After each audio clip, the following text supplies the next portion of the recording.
Ǹjẹ́ mo kí gbogbo ọmọ Yorùbá káàbọ̀ níbikíbi tí ẹ bá ti lóore ọ̀fẹ́ láti máa gbọ́ mi àbí láti máa wò mí kétékété. Adémọ́lá ọmọ mi alélèmí ń jẹ́ ọmọ alémi lọ́mọ Ìbàdàn lé Olúyọ̀lé ìlú Ògúnmọ́lá olódògbò kẹrin lójú ogun ọbọ̀ Sokoto kẹmbẹ̀rẹ̀ bí ìjà. Èmi lọ máa gbọ́ kẹ́kẹ́ ogun mọ́sà ọmọ agbọ́ yàyà mọ́yà. Ṣáájú ohun gbogbo kí Olúwa kó bùkún orílẹ̀-èdè mi. Orílẹ̀-èdè wo là ń sọ̀rọ̀ nípa ẹ̀? À ń sọ̀rọ̀ nípa orílẹ̀-èdè olómìnira ìran Yorùbá tí mo dẹ̀ nígbàgbọ́ wípé Ọlọ́run Olódùmarè á gbà fún wa. Mo kẹ́yìn àlèwò làmáhù wàrà sátọ́lá àmbíyá ẹ̀yìn àfá Ọlọ́run tó hàn àti èyí tó pamọ́. Mọ̀kádàm Sheikh àfá akọ́mọlẹ́sìn àfá akọ́mọlédè àfá akọ́mọníkẹ́ pẹ̀lú gbogbo mùsùlùmí ayé pátápátá. Mo kí yín pé assalamu alaikum rahmatullahi ta'ala wa barakatuhu. Mo wá kẹ́yìn ìyá mi, bàbá mi, ẹ̀gbọ́n mi, àbúrò mi, rẹ́fẹ́rẹ́ndì bíṣọ̀pù nínú ìjọ àgùdà ìjọ mímọ́ ìjọ onírìbọmi kérúbù and sẹ́ráfù celestian. Mo kí gbogbo yín pé àlàáfíà Ọlọ́run kó máa bẹ pẹ̀lú gbogbo yín àti gbogbo mọ̀lẹ́bí yín pátápátá. Mo wá kẹ́yìn ẹlẹ́sìn kẹ́ẹ̀sìn kà, mo kẹ́yìn ẹlẹ́sìn àbáláyé, mo kí yín wípé ewé á máa jẹ́ egbò á máa jẹ́. Ẹ̀ní ṣe ewé já ẹ̀ní ṣe egbò wà àlùbáríkà àwọn tó lódùmarè tó kólé ayé lé lọ́wọ́. Mo wá kẹ́yìn ìyá mi abọ̀já gbọ̀rọ̀gbọ̀rọ̀. Ẹ̀yin abiyamọ tí dúró tọmọtọmọ yìí fi ṣubú. Ẹ̀yin abiyamọ tí dúró tọmọtọmọ yìí fi ṣìṣe. Àdó mẹ́ta báyìí làdó ẹ̀yin ìyá mi. Ọ̀kan fọ́ ọ̀kan nù. Ẹ̀ ń fọ̀kan ṣoré kiri. Èyí tẹ́ ẹ fi ń ṣoré kiri ẹ fi ṣe mí lórí owó. Ẹ fi ṣe mí lórí ọlá. Ẹ fi ṣe mí lórí àìkú tí ṣe baálé ọrọ̀. Torí ẹ̀yin báyìí làgbà gbanigbani. Mo wá ṣèbà orí tó kún tí ò níná. Mo ṣèbà ọjà tó kún tí ò lérò. Mo wá ṣèbà oko tó pọ̀ jaburata tí ò nírúgbìn. Ẹ̀yin akọ ajá abojú mẹ́rin. Abo ajá abojú mẹ́rin. Akọ ajá abojú mẹ́jọ, abo ajá abojú mẹ́jọ. Ẹ̀yin lakọ ajá abojú mẹ́rìndínlógún. Abo ajá abojú mẹ́rìndínlógún. Àwòye ni ẹ wò mí o. Ẹ lè wọ̀ tá mi láwò pa kò sí ìtọ́kàn mi o. Àmọ́ èmi pẹ̀lú gbogbo ọmọ Yorùbá tòótọ́ ẹ wò wá láwòye. Mo kí ọ nírìṣà. Àrólé Oòduà àjẹgbẹ̀nẹ̀bí àti àpọ́n aláṣọ àlà funfun gbọ̀ jájá fìdí ọ̀tẹ̀ janlẹ̀. Ọba Babátúndé ẹni ìjà Adéyẹyè Ògúnwùsì. Àrólé Oòduà. Ọba ńlá tí gbàdọ̀bálẹ̀ ọba. Mo kí ikú bàbá yèyé Aláàfin Ọ̀yọ́. Ọba Abímbọ́lá Akeem Ọwọ́adé the first. Ikú bàbá yèyé aláṣẹ ìkejì òrìṣà. Kò sí àní-àní ń bẹ̀ mọ́. Yóò rí bẹ́ẹ̀ kò ní rí bẹ́ẹ̀ kò sí mọ́. Bàbá ti dádé Kòso. Adé Ṣàngó ní ti ń bẹ lórí Aláàfin Ọ̀yọ́. Ó ti kú bàbá ńlá kú bàbá ẹni ọ̀fẹ́ sí. Ọba Abímbọ́lá Akeem Ọwọ́adé kábíyèsí o. Mo sún mẹ́ba níwọ̀n ẹgbẹ̀je mo jìnnà sọ́ba níwọ̀n ẹgbẹ̀fà rọ́ba fẹ́ńbà yìí lọ́ba pa. Mo kí gbogbo ọmọ Ọ̀yọ́ pátápátá pa kú oríire. Ọba Dr. Engineer Abímbọ́lá Akeem Ọwọ́adé. Ọmọ aládìgbòlù. Ìtàn padà túnra rẹ̀ kọ nílùú Ọ̀yọ́. Ọwọ́adé the first. Kábíyèsí mo kí yín o. Mo wá kí bàbá tèmi Olúbàdàn ilẹ̀ Ìbàdàn ọba Dr. Owólabí Ọlákùlẹ́yìn Ìgè Akínlóye the first. Olúbàdàn ilẹ̀ Ìbàdàn. Kádé pẹ́ lórí. Kí bàtà ó pẹ́ lẹ́sẹ̀ kẹ́sìn ọba ó jẹ́ kó kánrin kése. Kírùkẹ̀rẹ̀ ó pọ̀ torí ẹ bá ní kírùkẹ̀rẹ̀ ó dokin ni a jẹ́ wípé bá bẹ́ẹ̀ ọba kùsẹ́ ni. Ọba kùsẹ́ nílò ìrùkẹ̀rẹ̀ kan tí dokin ni máa lọ. Àmọ́ kírùkẹ̀rẹ̀ ó pọ̀ jaburata. Mo wá fi yín kí gbogbo ládéládé lóyè pátápátá ńlẹ̀ káàárọ̀ òjíire. Àmọ́ tí n bá ní mo kí ọba mo kí jòyè ńlẹ̀ káàárọ̀ òjíire kì í ṣe bí ọba amúgbó Olúwo. Kì í ṣe bí Ràṣídì Olúwo amúgbó. Ọba tí ń mugbó sùn tí ń mugbó jí. Ràṣídì Àkànbí Olúwo tó rọ́bà tó bá ti wò sùnsùn tó bá sọ̀kò sórí àpèrè Oòduà ó ti so jagamadi ó sì ti dandan kó da láwàdà adìẹ. Olúwo àwọn tí ń pè ọ́ lọ́ba ni wọn ò mọ ntọ́kàn èé ṣe tó òkulẹ̀ lọ rèé jẹ́míà kán wábì kan fún ọ ní nọ́ọ̀tì kan mọ́ jẹ́míà rẹ torí gbogbo ìwà rẹ gbogbo ìṣe rẹ ní ọ̀bá ti ìran Káàárọ̀ Oòjíire mu. Ẹ wò ó mo kí gbogbo àyè gómìnà ilẹ̀ Yorùbá látọ̀rí gọ́vnà Abíọ́dún Olúwaṣèyí Mákindé, gọ́vnà Dàpọ̀ Abíọ́dún, gọ́vnà Babájídé Sanwó-Olú, gọ́vnà Abíọ́dún Oyèbánjí, gọ́vnà Nurudeen Adémọ́lá Adélékè Jackson pẹ̀lú gọ́vnà Lucky Ayédàtiwa. Mo kí yín o àmọ́ ẹ má sùn gbogbo ẹ̀yin gómìnà ilẹ̀ Yorùbá. Kánnakánná ti ná mọ́ ẹ̀gà ara ò ní rokùn ara ò ní ro adìrẹ fẹ́yìn ọ̀bàyéjẹ́ lẹ Káàárọ̀ Oòjíire. Mo wá kí alànà fún gbogbo ìran Yorùbá pátápátá. Yorubas are more than 56 million globally. Ẹni tó wá tó ṣí ojú tó fi ọ̀nà hàn wá bàbá wa Professor Banji Akíntóyè bàbá mo kí yín o. Mo wá kéjìká tí ọ̀já sọ bọ́ lọ́rùn ẹni. Májàsọ́lá Àdìsá ọmọ Adéyẹmọ akókò gàgàrà tó gorí àpáta lọ rèé létéńté ojú tó lé ojú tó ko. Olówó orí ọkọ tó yọ̀ sí ọkọ Adérọ́pò bàbá Michael bàbá Yọ̀mídé bàbá Ronaldo bàbá Àṣàbí. Ìgbòho ṣá ọmọ ládéládé ládé Aláàfin Ọ̀ládé adéorí aládékún la gbà fáláàfin bàbá rú ọ lójú bàbá pàdé kó bàbá yèyé ọba òwò adé lọ́nà kò bí ẹ lè rè pé kábíyèsí o èé ṣe tẹ́ ìjogún adé tó jẹ́ pàdé orí aládékún la gbà fún bàbá ńlá bàbá yín tó bá mọ̀ pẹ́nu rẹ̀ gbà. Májàsọ́lá òmìnira àrán Yorùbá aṣojú yín. Mo wá kí gbogbo ọmọ Yorùbá pátápátá ní diaspora àti gbogbo ọmọ Yorùbá pátápátá nílẹ̀ Káàárọ̀ Oòjíire. Mo kí ọmọ Yorùbá ní Kogi, mo kí gbogbo ọmọ Yorùbá ní Kwara, mo kí gbogbo ọmọ Yorùbá ní Delta, bẹ́ẹ̀ mo kí gbogbo ọmọ Yorùbá ní Bayelsa. Ẹrù tí abiyamọ kì í tú wò wọn ò ní gbé káyín mọ́lé o. Àlùbáríkà àwọn tó lódùmarè tó kólé ayé lé lọ́wọ́. Yes, n kò là ń lọ. Ẹ jẹ́ n kọ́kọ́ bẹ̀rẹ̀ báyìí. Àwọn àgbà bọ̀ wọ́n ní pánsá òfura pánsá já. Àjà òfura àjà jìn. Bónílé bá kọ̀ tí òfura olè ó kó lọ. Ìran Yorùbá nífura olè sì ti ń kó yín lẹ́rù lọ èéṣe. Ọmọ ìran Yorùbá sọ́lọ́gbọ́n olóye onílàákàyè. Àmọ́ pẹ̀lú bí nǹkan ṣe ń lọ ìyọ́dà bí ẹni pé mẹ́tẹ̀ẹ̀ta ló fẹ́ nù wá. Yorùbá gan ló yẹ ká máa pè ní adákẹ́jà bí èṣù àmọ́ ní ìsìn wọn àti ẹ̀dákẹ́ ìgbèlèdà sí pé wọ́n jà. Àjòjì ti ń gba òde bàbá ńlá kú bàbá yín lọ́wọ́ yín bẹ́ẹ̀ ẹgẹ̀rẹ́ ẹ̀sìn ètè ẹganu sí ẹ̀wí nǹkan kan.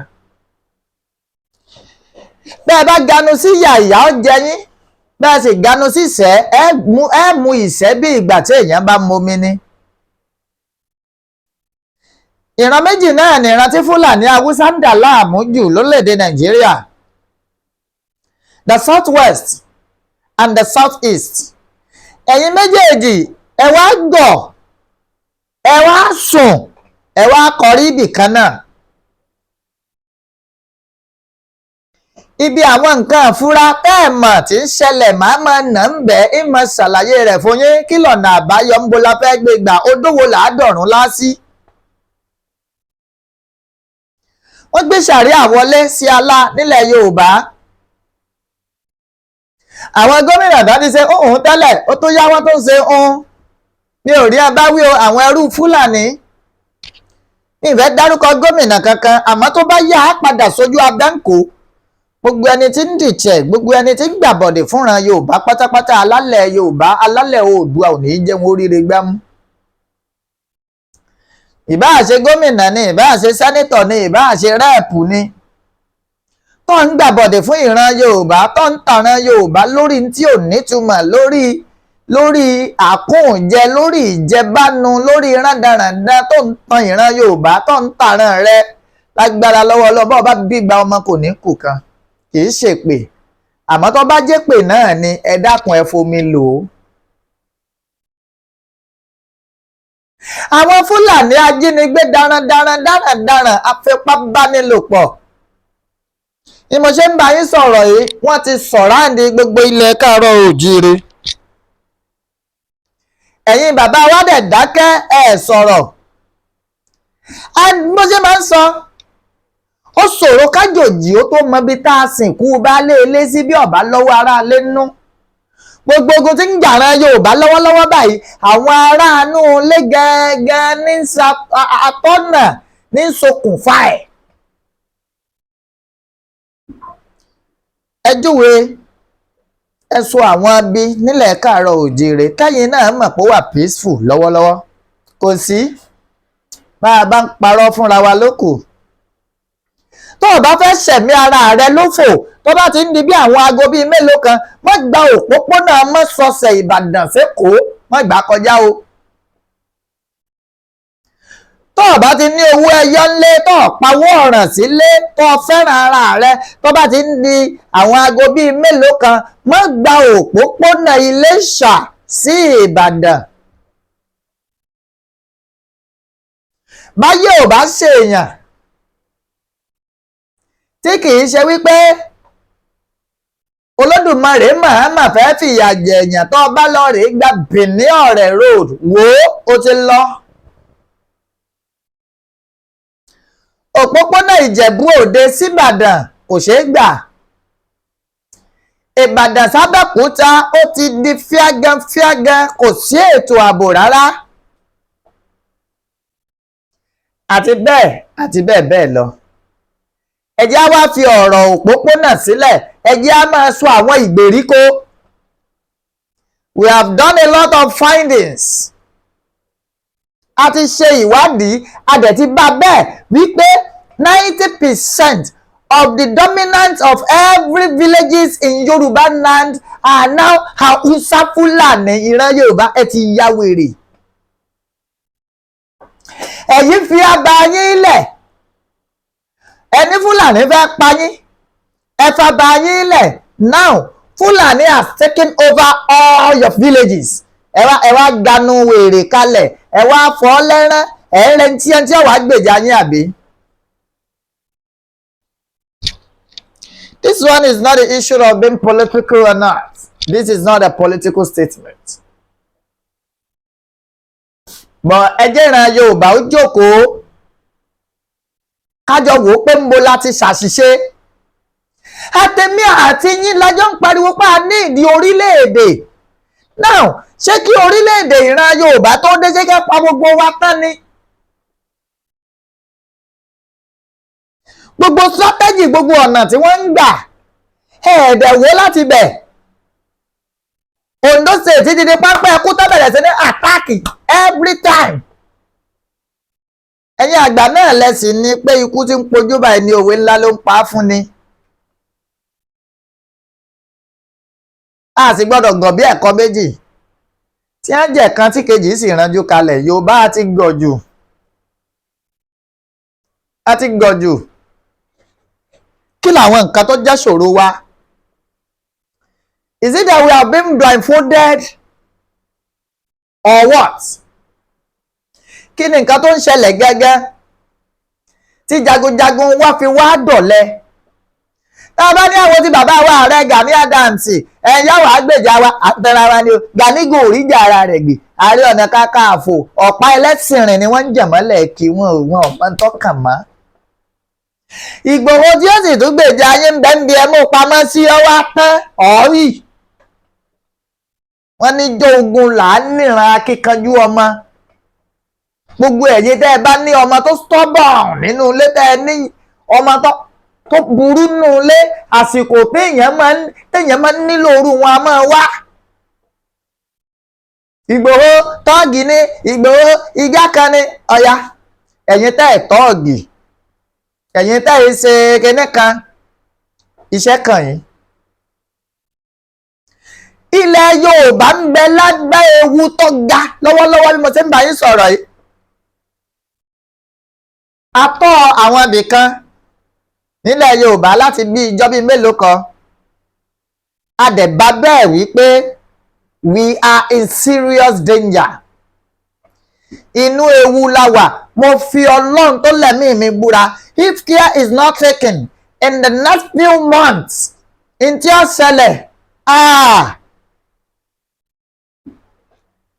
ìdí nìyẹn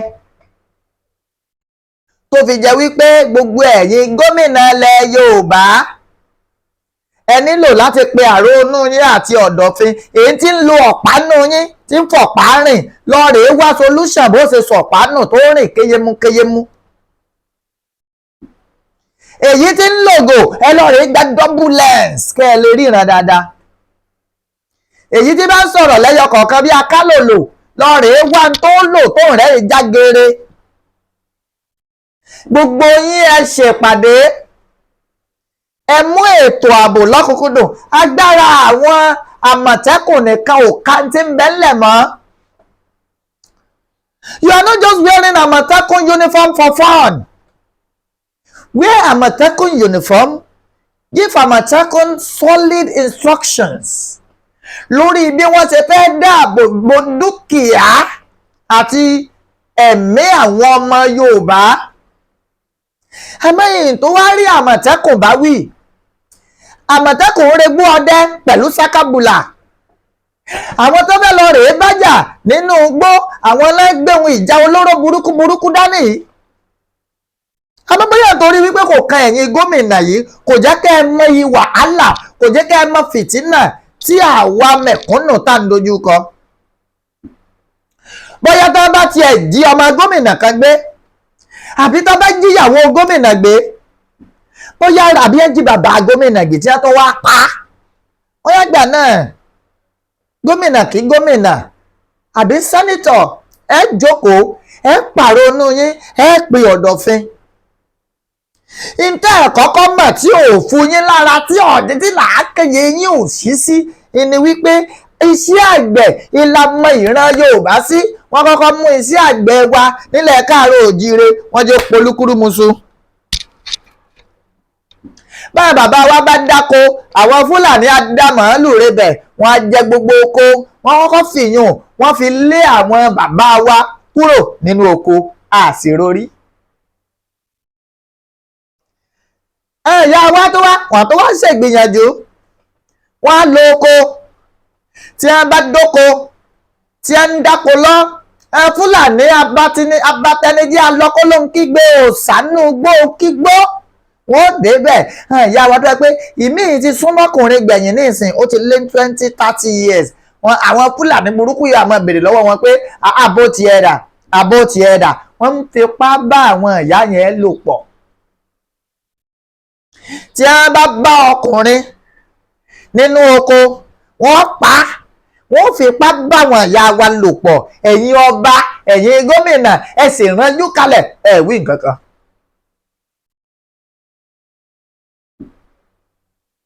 Ẹ dákẹ́, ẹ wí nǹkan kan. Wọ́n wá gbé Sharia law, òfin Sharia, wọ́n gbé wá fún wa nílẹ̀ Káàárọ̀ Oòjíire. Sharia law yìí ni wọ́n lò tán fi pa ọmọ tán sọ̀kò pàǹjò ní kí ló kọ ọmọ yẹn náà. Mo ti gbàgbé, àìsẹ́ Bùkọ́lá àbí nǹkan kọ́ ni, Deborah, mo rántí tẹ́ ẹ pa Deborah, wọ́n ló sọ̀rọ̀ àlùfàǹsá sí àná Muhammad. Ẹjọ́ torí ọlọ, èwo nù àrọ́mọdọ́mọ yín, èwo nù babaláku bàbá yín ní sẹ́kítírì àbí PA Ọlọ́run tí èbá ṣe pé ẹ ti ya wèrè. Ẹ̀sìn àjòjì àti Christianity àti Islam, ẹ̀sìn àjòjì nínú ẹ̀sìn tá a bá lẹ̀sìn ìṣẹ̀ṣe. Àná Muhammad gan ní Mẹ́kà ọba ṣẹ̀ṣe èéṣe.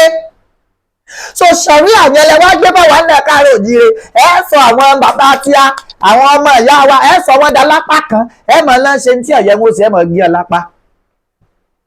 Ẹ mọ̀ ní ẹ lọ yọjú wò ìyàwó bì kan, ẹ mọ̀ lẹ̀ wọ́n lóko pa. Ẹ mọ̀ ní ẹ sọ̀rọ̀ àná Muhammad bì kan, ẹ mọ̀ lẹ̀ wọ́n lóko pa. Ìyẹn ò ní lè work. ńlá ṣe ń pariwo wípé sharia law àwa nílẹ̀ káàárọ̀ òjìrè a lòdì sí, àmọ́ jẹun ìyàlẹ́nu wípé ẹ̀yin ọba tá a nígbàgbọ́ nú yín, ẹ̀yin ọba tá a gbárùkùtì, ẹ̀yin ọba tá a gbé ẹ̀mí lé, ẹ wá dákẹ́ bí omi adágún ẹ wí nǹkan kan. Èyí Olúwo ọba amúgbó òun wá ń sọ ní tiẹ̀ òun sọ̀pọ́ọ̀tì sharia law, ta ni ọba sọ̀pọ́ọ̀tì tẹ́lẹ̀? Èèyàn wọ́n fún Fúlàní, wọ́n fẹ́ Fúlàní ìyàwó, ẹ ti mọ̀ pé wọ́n ti kó yín lẹ́rú ìlú Ìwó, bẹ́ẹ̀ fẹ́ bẹ́ẹ̀ kọ̀ Fúlàní ọjọba ìlú Ìwó kọ̀ wá tán. Abẹ́ rò pé Fúlàní a máa fọmọ wọn lẹ̀ ni? Fúlàní ìfọmọ wọn lẹ̀. Fúlàní are always ready to take over your domains.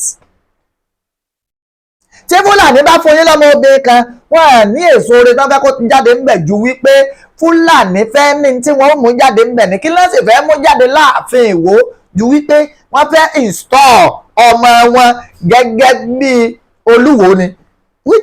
They are already on it. Ṣèbó ti bímọ fún yín, ọmọ náà yọ jọba, ìjọba ìjọ náà ni Fúlàní take over gbogbo ìlú Ìwó. Wọ́n yẹ sọ fún mi. A dẹ̀ sọ fún yín tí ẹ̀yin ìyá mi bàbá mi tẹ́ wà ní diaspora tẹ́ ẹ bá ní ọ̀rọ̀ yóò kàn yín, yóò kàn yín. Ètò ààbò tí ọ̀dà yìí bí wọ́n ti ń pa kúkúrú tó ń pa gígùn ńlẹ̀ Yorùbá yìí, tẹ́ ẹ dákẹ́ tẹ́ ẹ pé nítorí yẹ kẹ́ ẹ kí ọ̀pọ̀ èèyàn mú gbọ́ kọ́lẹ́ mú gbọ́, tẹ́ ẹ bá ní ọkàn yẹn yóò kàn yín. Torí kò sí bẹ́ẹ̀ ṣe fẹ́ wà ní diaspora tó tẹ̀ ní fámìlì kan àbí méjì ńlẹ̀ káàárọ̀ òjìrè. Tẹ́ ẹ bá wá gbọ́ pé Fúlàní mà ti wọnú yàrá, wọ́n mà ti pàkánù mọ̀lẹ́bí tẹ́ fílẹ̀ bóun ni yóò ṣe rí lára yín. Ìdí nìyẹn tá a fi wá ń pariwo wípé àní àwọn tó wá fọlọ́ntì ara wọn yìí láwọn Àgbẹ̀kọ̀yà tá à ń sọ yẹn, ẹ ṣe kún wọn lọ́wọ́ lọ́nà tẹ́ ẹ bá rò pé ẹ lè gbà kún wọn lọ́wọ́. Ẹ ṣe kún wọn lọ́wọ́. Mo receive call látọ̀dọ̀ bàbá mi kan táwọn ibùdó yẹn já pé wípé yes àwọn rí náà lọ́wọ́ bíi méjì mẹ́ta tá ń ṣe fún wọn. Adúpẹ́. Yẹn tó nígbàgbọ́. Ṣé rí Yorùbá nation struggle is not about shout shout shout shout shout. No. Bàbá fẹ́ gba orílẹ̀-èdè kì í ṣe pé ká pẹ̀dín ká tó lékún ìní ìdùnnú àwa ọmọ Yorùbá tòótọ́ tó bá ti wá di pé ikú ti wá mú wa lọ lẹ́yọrọ kì í tó wá ṣe kú Ọlọ́run. Ṣé ìbáwọn ikú kan wà ikú Ọlọ́run bíi kó sùn kọ́ ọmọ jì mọ́ bíi kinní kan ikú Ọlọ́run.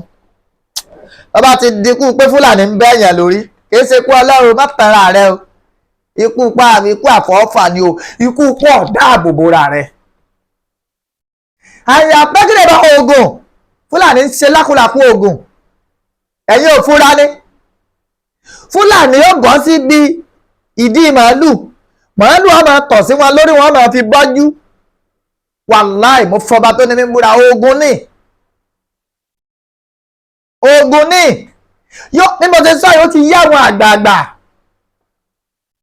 Ògùn táwọn Fúlàní ń fi kíní yẹn ṣe Ògùn ní náà. Ògùn gidi òní àwa tó wá jẹ páwa gẹ́gẹ́ la jogún Ògùn. Àwa agbẹnu ẹlẹ́sìn rìn gbogbo Ògùn táwa ní àfi ká máa fi bára wa jà nú agboolé kí kóòtù sí kóòtù ọmọ bára wọn jà ká máa para wọn. Ẹ ṣe jẹ́ gbogbo wa gbogbo ẹnájì tá a níyẹn gbogbo agbára tá a lè fi para wa yẹn a ṣe gbé agbára yẹn ká lọ rèé fi kojú àwọn Fúlàní ajínigbé apààyàn. Instead tá a fi lo agbára yìí láàrin ara wa. And anybody nílẹ̀ Yorùbá lọ́wọ́ báyìí tó o bá ń dúró de pé gómìnà kan bọ̀ àárọ̀ ọlọ́ọ̀ gbẹ́ra rẹ ni wọ́n kàn kú dànù wọ́n dira ó kú dànù ó kú té. Gómìnà tọ́jà wípé ẹgẹ́ ń sábà ẹ̀mí ara wọn ni wọ́n ń gbẹ̀mí ara wọn sápamọ́ ìní wọ́n wá gbé ẹ̀mí rẹ sí lọ́dọ̀ pé wọ́n bọ̀ wá ètò ààbò. Ó ń tara rẹ ni o. I said mo rin àwọn ìrìn àjò kan láàrin Monday tó lọ sí Monday tòru tá a wà yìí. Òní ni first of April. Ìrìn àjò tá a rìn tí mo fojú gan ní tí mo rí ọjọ́ mọ̀ pé ìran Yorùbá ń bẹ́nu ewu gan gidi ni tí kìí ṣe ewu kékeré. Àmọ́ ìjàkátà gbọ́dọ̀ ọ̀dọ̀ sáà ni pé Yoruba must have the habit of àkínrí àjẹkù. It is not everything when it comes to security that you bring on social media. Àwọn tí ń ṣekú payín yìí wọ́n á máa gbé tiẹ̀ sórí social media náà. Níjọ́ wo ni Fúlàní gbà yín lóko jẹ́? Níjọ́ wo náà fi pá gbà yín lò pọ̀? Níjọ́ wo náà ṣe gbogbo ohun tí ọ̀dà ká gbé wá sórí social media? Àmọ́ ọ̀pọ̀lọpọ̀ ọmọ Yorùbá láìkí jamboree. Kankan sábà sórí social media ẹ̀rọ ìtàríwẹ̀ wọn máa dé báyìí ọba Fúlàní jà ọgbàdá lọ́wọ́ Fúlàní ọwá gbé orí social media ó ti gbàgbé wípé òfin orílẹ̀-èdè tá ń lò lọ́yìí kò fàyè gbà. Torí náà nǹkan ìjọba fẹ́ protect wọn wọ́n sọ̀wọ́ dọ̀daràn torí wọn ò lẹ́bídẹ́ǹsì pọ̀ lọ́wọ́ àtàkì mọ̀lẹ́bí tiẹ̀. Àwọn lẹ́bídẹ́ǹsì torí pé ńgbà tí wọ́n ṣe ohun wá tiẹ̀ stupidly ó ṣe ó tún ṣe fídíò ó gbé sórí afẹ́fẹ́ all in the name pé ó fẹ́ generate traffic ó fẹ́ ká yóò rí pé wọ́n náà exist ọwọ́ padà exist lẹ́wọ̀n. Fúlàní pààrọ̀ yẹn rẹ wọ́n wọnú oko wọ́n fi pá báwọn ìyá wa lájọṣepọ̀. Àwọn ọkùnrin tí ń bẹnú oko wọ́n dú wọn bí ẹni dú màálù. Ìwọ wá bọ́ bẹ̀ ọ̀sá Fúlàní ládàá lọ́wọ́ olóyìn kan máa bá ọ ṣe fídíò wọ́n rìkọ́dù ẹ̀ ó pọ́sì ẹ̀ sórí social media. Ìjọba ò ní wo ti ìgbà tí a pa ìran rẹ mọ́ o títí wọ́n ọbẹ̀ lápá ni wọ́n treat torí pé ìwọ ti act stupidly. Ìgbà táwọn pa àwọn tó pààrọ̀ Yorùbá èé ṣe táwọn ò ṣe fídíò. Ibi tí ìran Yorùbá ti ń gọ̀ nìyẹn táwọn ṣe fídíò wọ́n ṣe bọ̀ ìgbà tó bá kàn ti wá fídíò la máa gbé kí ọ̀pẹ́ fẹ́ kí àwọn èèyàn ó rò pé bóyá jagunjagun kankan nìyẹn ẹ̀yìn sì ṣe jagun ẹ̀yìn ṣe jagunjagun ọ̀lẹ ìyàn ní ṣe bẹ́ẹ̀ ti ṣe ní àkínrájẹpọ̀ orò àìrájẹpọ̀ orò. Mo lè fi ọwọ́ àwọn tí ń ṣiṣẹ́ lójú méjèèjì mo lè fi sọ̀yà tí gbogbo ẹ̀ bá rí báyìí káàkiri gbogbo state nílẹ̀ káàárọ̀ òjìrè mo fi Ọlọ́run búra àwọn ajínigbé Fúlàní fúnra ara wọn wọ́n fẹsẹ̀ ara wọn rìn kó lẹ̀ káàárọ̀ òjìrè. Àmọ́ all because pé ẹ fẹ́ pawó tí ò nítumọ̀ ẹ fẹ́ gbá àwọn èèyàn kò jẹ́ kẹ́ ẹ sọ òótọ́ ọ̀rọ̀ ẹ sọ òótọ́ ọ̀rọ̀ fún ọmọ Yorùbá náà. Ẹ jẹ́ wọn mọ̀ pé kò sí ètò ààbò ńlẹ̀ Yorùbá mọ́. Àwọn tó wá gbìyànjú yẹn tí ẹ jáde yẹn tí ẹ fi ẹ̀mí wọn lélẹ̀ fúnra Yorùbá ká kó wọn lọ́wọ́ mẹ́rin.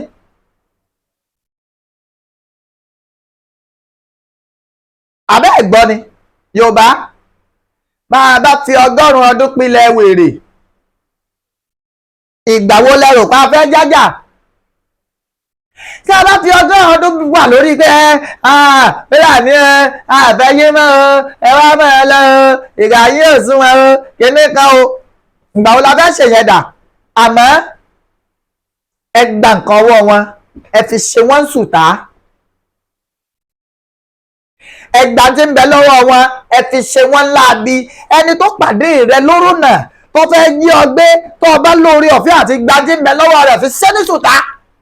Wọ́n ṣe fídíò. Wọ́n ṣe fídíò.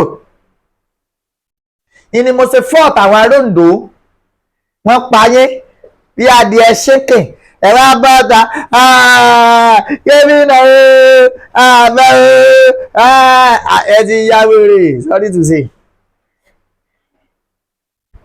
Ìlànà tí wọ́n gbà tí wọ́n fi kó pòǹpó tàwọn ìran yín èéṣe tẹ́yìn náà gba ìlànà yẹn.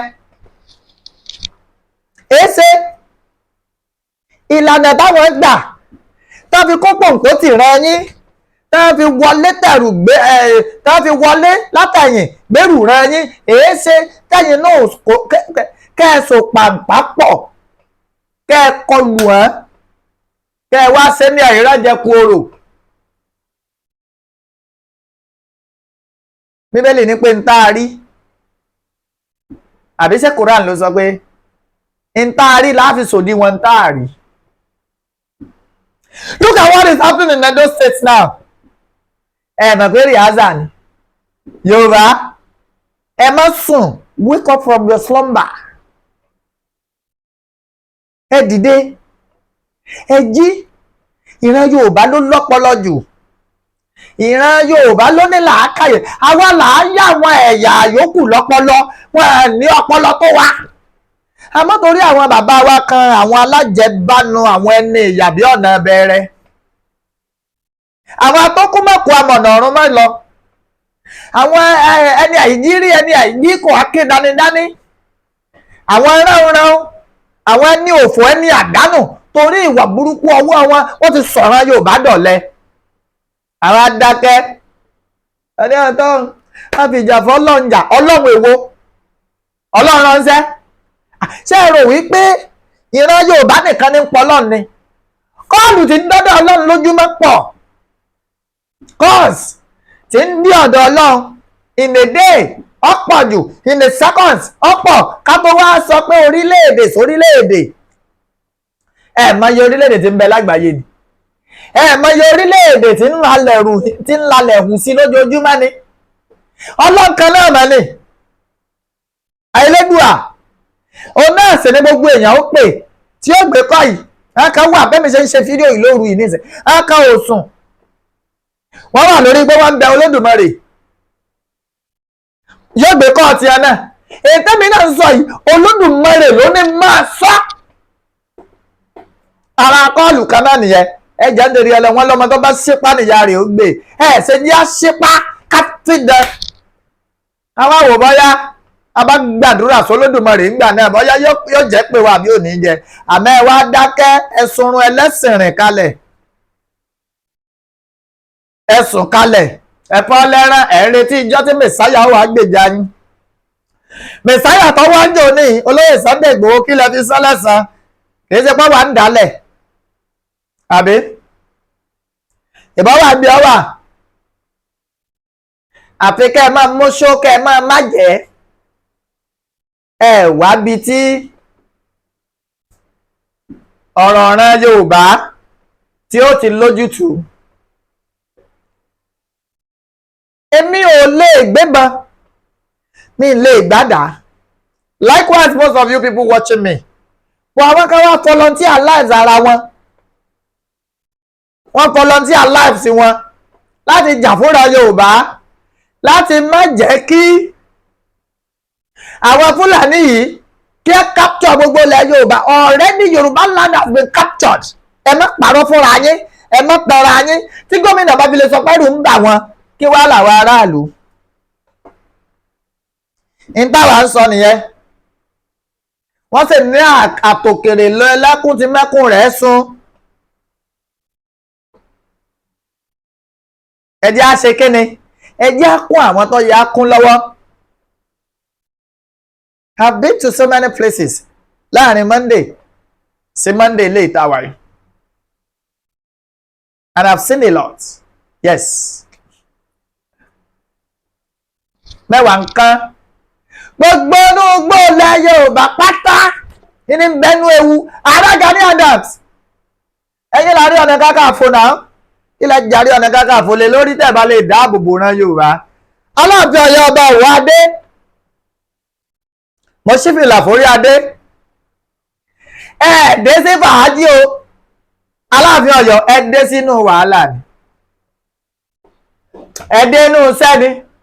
Àsìkò tẹ́yìn ìjọba yìí, àsìkò tí ìran Yorùbá títẹ́ ti ń sòjòjò tára ògùn ìran Yorùbá ò lè mọ́ ni. We now need unity among the Obas. Kẹ́ẹ̀dẹ̀ speak in one voice. Àkọ́kọ́ àfẹ́ ṣàríà lọ nílẹ̀ Yorùbá. Kí gbogbo ọba kọ́kọ́ lọ gbàgbé bóyá Christian ni mí, bóyá Mùsùlùmí ni mí, bóyá kan ni mí. Ẹ wá wà lórí nǹkan tí ò ní dalẹ̀ Yorùbá rú. Nǹkan tí ò ní mú ìpínyà báyìí rán Yorùbá, ó ní kẹ́ ẹ kọ́kọ́ gbámú.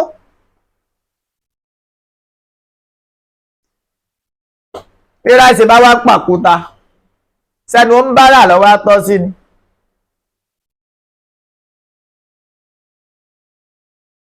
Sẹ́nu ń bára lọ́tọ́ sí.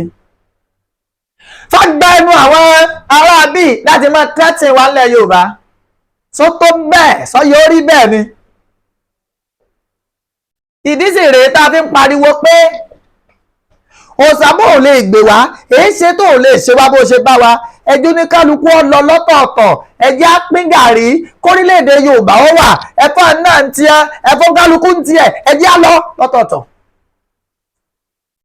Nígbà ríjíọ́nà tá à ń ṣèjọba ẹlẹ́kùnjẹkùn, ṣebí ńlá ń rìn nǹkan tọ́ka sí tàn bàbá wa Awólọ́wọ̀ ṣe, tá a bá lélẹ̀ ìwọ́n l'Awólọ́wọ̀ ló ṣe, bá a rí tàn wọ́n l'Awólọ́wọ̀ ló ṣe, wá jọ nítorí Ọlọ́run kí wàá ló dé. ẹ jẹ́ ṣèjọba ara wa, àmọ́ ká lè rí káàtó, ẹ jẹ́ alẹ́ ẹlẹ́yọ̀rọ̀ lọ́nà ká tó wá fàbọ̀ bá díẹ̀, àwọn ará bíi ẹ jẹ́ alẹ́ wọn lọ́nà. That should be our priority now. Yes. Our priority now should be on how we are going to chase these strangers away.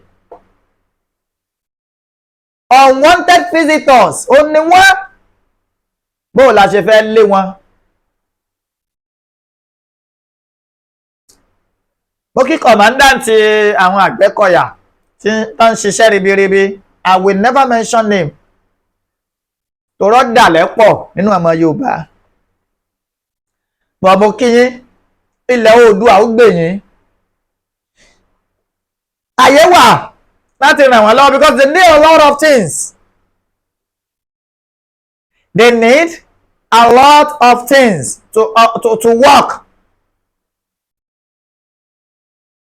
Àmọ́ we will never come public to tell you pé ntí á nílò rèé. Torí pé inú jìn.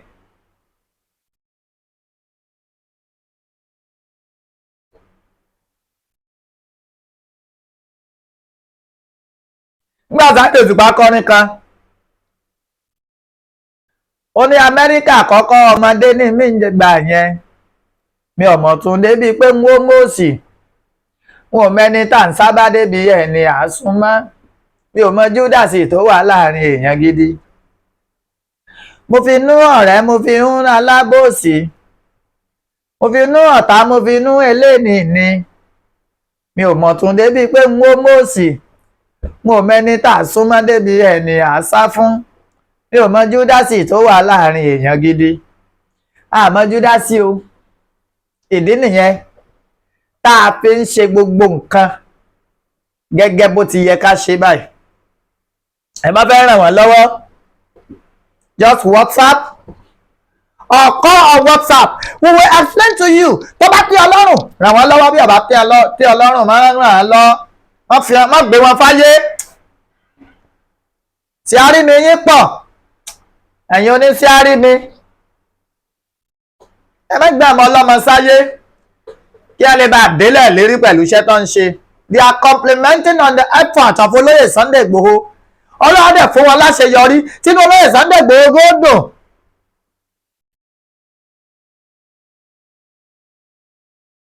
You are not going to come to the public to start raising unnecessary funds. Ẹ̀yẹ́ máa raise fund fún ta ni. Ìwọ́n tó bá mọ̀ pé tó àbòràn Yorùbá jọ ẹ́ lójú, ọjà ẹ́ lógún. You will give them anything you have. Yes. Ìgbà táwọn fake warriors tí wọ́n sá ń ṣèjọba wọn, wọ́n sá ní tẹ́ kó ní ẹ lọ. Abẹ́yìn àgbà náà lẹ́ni wípé igi tí ọ̀tọ̀ nínú igbó là á tẹ̀ láìkè ìtọ́tọ́. Bẹ́yìn ọba sì ra ọ̀rọ̀ láyé wàláhì kò lè rò tọ́. Àti ra ọ̀rọ̀ jaburata. Àsìkò rèé láti ra òótọ́, adẹ̀ tí rò òótọ́. Ọjà máa wá ìrojú kiri májàre. Àwọn eléyìí yàtọ̀ sí warrior ha mórìn.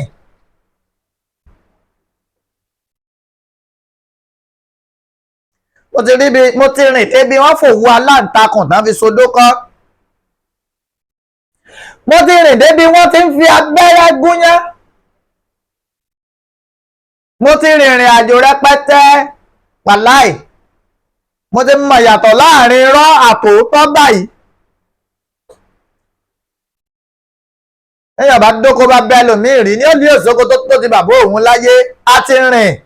láàrin Monday sí Monday lè tí mo ń sọ̀rọ̀ yìí mo ti rìn abdọ́rin àfrin yes àfrin káàkiri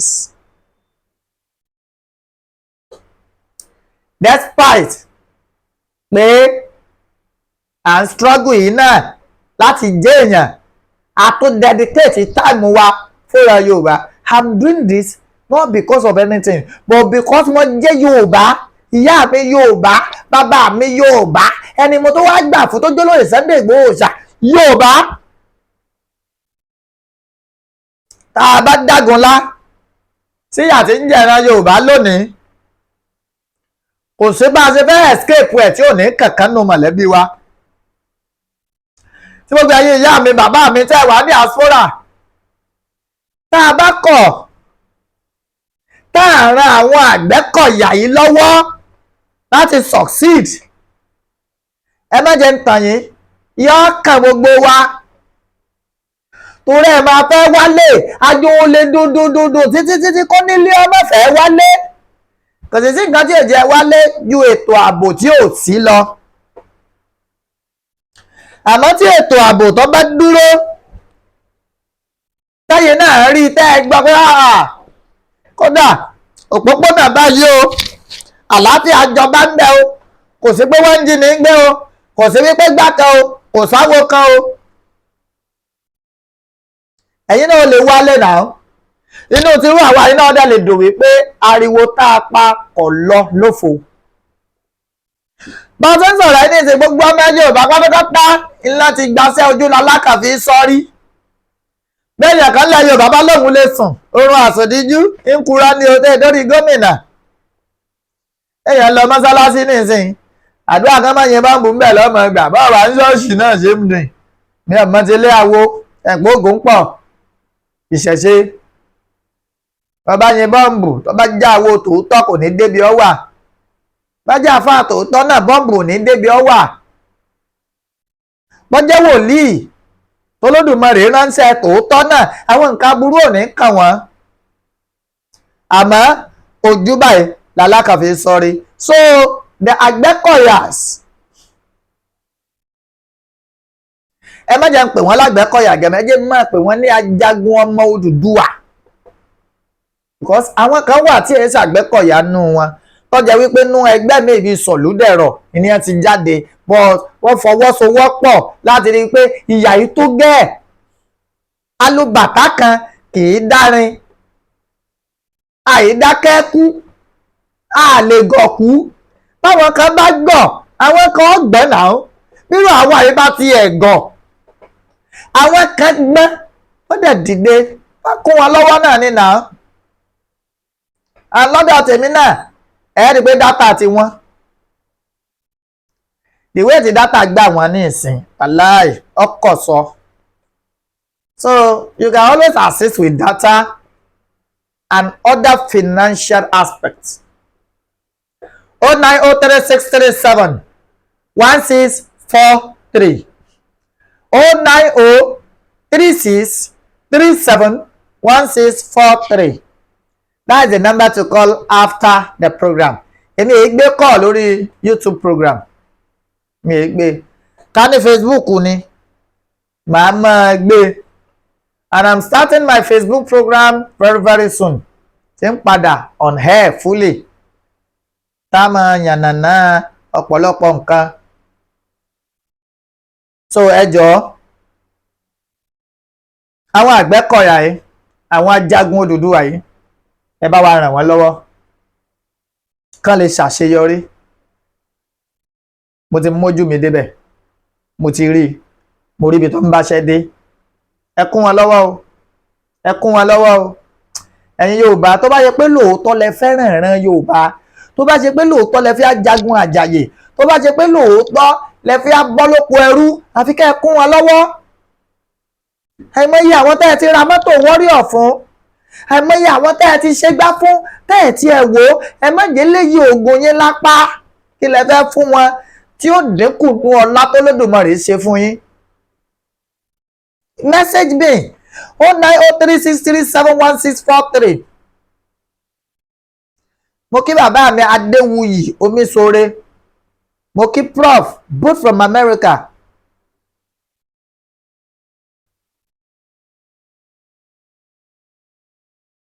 àárínilóde àbèrè àárínilóde àbèrè àárínilóde àbèrè orúkọ ẹni adémọlá omíyalé lèmi ń jẹ mí lọ́mọ ìbàdàn lé olúyọ̀lé gbọ̀ngàn wọlé olódò ọgẹrin ojú òun ọbaṣọkùnà kàmbẹ̀rẹ̀ bí ìjà ẹ ò pé mo fẹ́ máa géwì ó àní dààmú. mo sọ yìí mo dúró náà torí àsọjù ọ̀rọ̀ ní díjà alẹ́ àbẹ́ èyí tí mo sọ yìí ó yẹ kó ti yẹ ni a wí fún.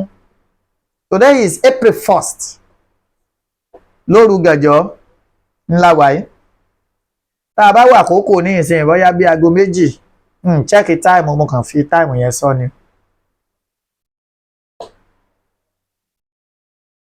olóyè Sunday Igboho Òòṣà àdìsá ọmọ adéyẹmọ àkùkọ gàgàrà tó gorí àpáta lọ rèé létéńté ó rẹ́yìn ọ̀tá àlùbáríkà àwọn tó lódùmarè kólé ayé lé lọ́wọ́.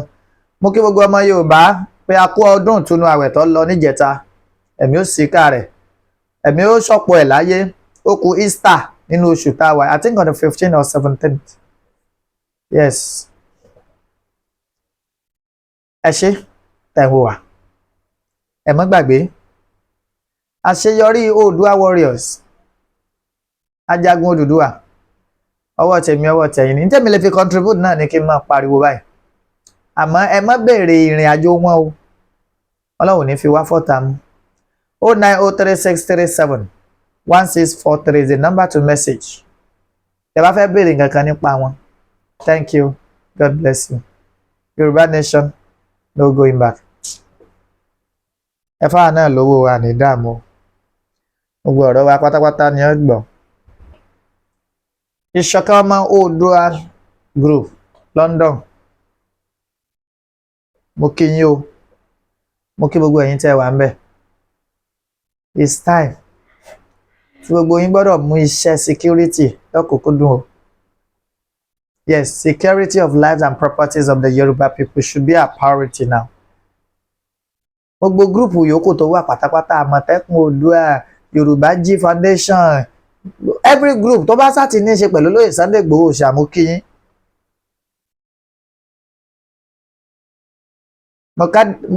mo kí àṣekúnlówó ẹ̀mìà akọni lójú ogun. Thanks for the support tá a rí gbà láàrin Monday sí Friday sí Friday yes lọ́wọ́ yín tẹ́ ẹ̀ jẹ́ kí ogun ó tẹ̀yìn wọ̀gbìn ìran Yorùbá.